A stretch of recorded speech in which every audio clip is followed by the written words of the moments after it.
patriot. Gonna tell you some things that's either gonna scare you or piss you off, or both. Yeah, it's both. It's both. It's both. Definitely. So, where do you want to start? Well, I came here with an issue for a young man named Mr. Brooks, who's being just brutalized by the J6 deal. He was arrested and he's being prosecuted, and he's basically an innocent man, but and they're just destroying him. He's got a jury going to be picked on March the 6th. And so we were chatting about that, and this young man told me the real bullshit behind this story. Yeah, so my name's Tom Speciale. I was the senior collection strategist for domestic extremism at the DNI, the Director of National Intelligence in the National Counterterrorism Center, for the months leading up to January 6th. And in that role as the senior intelligence collector, analyst, I basically had the highest level clearance. I could read everything that the FBI had, everything NSA had, everything DOD had on domestic extremism. So I had access to all of that information. And at the time, I was looking at it, and everybody was running around saying there are domestic extremists everywhere. And I was like, there were zero. I mean, there were none. The FBI had no cases of any significance on any domestic extremism cases leading up to January 6th. And so I had gone to my leadership, and I had told them, I think we have a problem here, right? Because the FBI wanted they wanted a federal domestic terrorism statute. Well, I knew what the Church Committee had done in the 60s and the 70s, where they had investigated, they basically went and investigated the FBI and found out that the FBI was running all the KKK organizations. They were they had confidential human sources in all these organizations. They were spying on Martin Luther King. And the Church Committee told the FBI then, you can't do this. It's unconstitutional, right? Well, they didn't want to hear any of that. The DNI leadership didn't want to hear any of that. But the thing that we were talking about, Dennis and I were talking about, is the whole concept of an FBI domestic terrorism statute. They want that so they can get around the First Amendment, because the First Amendment basically protects free speech. And so they want to be able to get around that so that they can tap your phone and go into your computer and watch your Google searches based on just your speech. Right? That's why they need that. Keywords and such. Yeah, just keywords. They want to be able to basically violate your civil liberties, but they need this federal domestic terrorism statute to do it. And so in January of 2020, and you can find, I'm doing what I call the January 6th investigation, and you can find it on my website, thomasspeciale.com.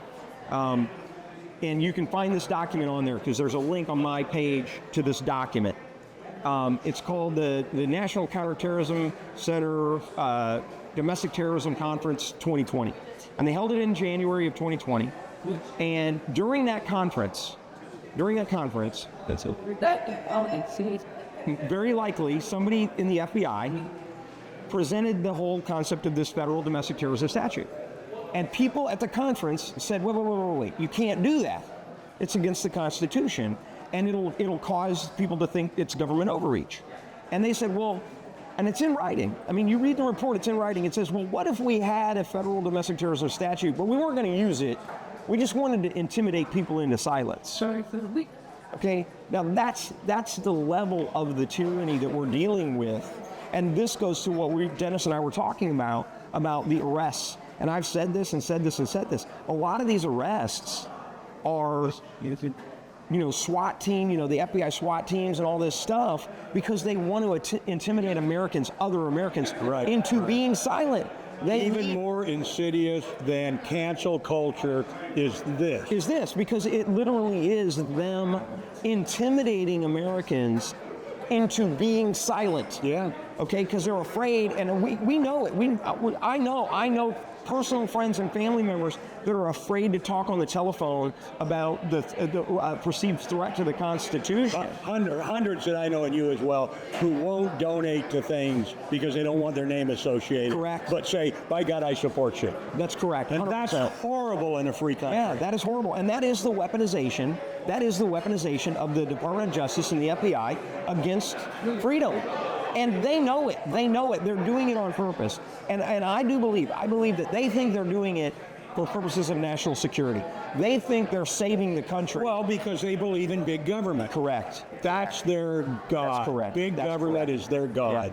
Yeah, so you can find there's a whole bunch of, I've got all of the depositions and all of the interviews from the J6 committee on my website.